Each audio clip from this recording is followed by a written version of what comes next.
Municipal ఎన్నికల వేళ కాంగ్రెస్ చేసిన సంక్షేమ పథకాలు ప్రజల్లోకి తీసుకువెళ్లాలన్నారు టీపీసీసీ చీఫ్ మహేష్ గౌడ్. కాంగ్రెస్ చేసిన అభివృద్ధి తమను గెలిపిస్తుందని ఆయన అన్నారు. 1-2 చోట్ల రెబల్స్ బెడద ఉందని ఆయన అన్నారు. 90% స్థానాలు పక్కా గెలుస్తామని ధీమా వ్యక్తం చేశారు. మంత్రులంతా జిల్లాల్లోనే ఉండాలని సీఎం ఆదేశించారని ఆయన తెలిపారు.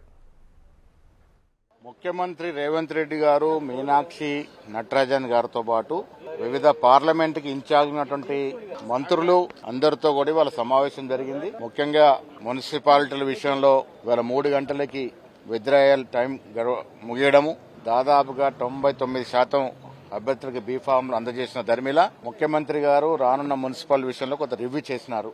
వారి వద్దున్న సమాచారం, మేమిచ్చిన సమాచారం ప్రకారం ఇవాళ సమాచారం దాదాపు 90% మున్సిపాలిటీలు కాంగ్రెస్ పార్టీ గెలుచుకుంటా ఉంది. అసలు ఒక రకంగా చెప్పాలంటే రానున్న మున్సిపల్ ఎన్నికల్లో కాంగ్రెస్ పార్టీకి ఏ పార్టీతో పోటీయే లేదు.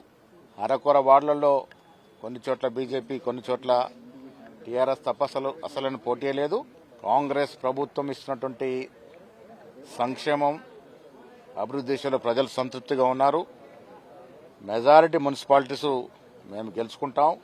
ఇన్ఛార్జ్ మంత్రులు వారికి ఇచ్చినటువంటి పార్లమెంటు నియోజకవర్గాల్లో అక్కడ నాయకత్వంతో కోఆర్డినేట్ చేసుకుంటూ ఎన్నికలు సజావుగా జరిగే విధంగా ప్రజలకి మనం ఇస్తున్న సంక్షేమాన్ని వివరిస్తూ, అభివృద్ధిని వివరిస్తూ ఎన్నికల్లో గెలిచే పరిస్థితుల గురించి సీఎం గారు వివరించినారు. జగిత్యాల సమస్యని నిశ్చితంగా పరిశీలిస్తా ఉన్నాం. జీవన్ రెడ్డి గారు మాట్లాడిన ప్రెస్ మీట్ కూడా చూసినాం. రేపు దాన్ని పరిపూర్ణంగా పరిశీలిస్తాం.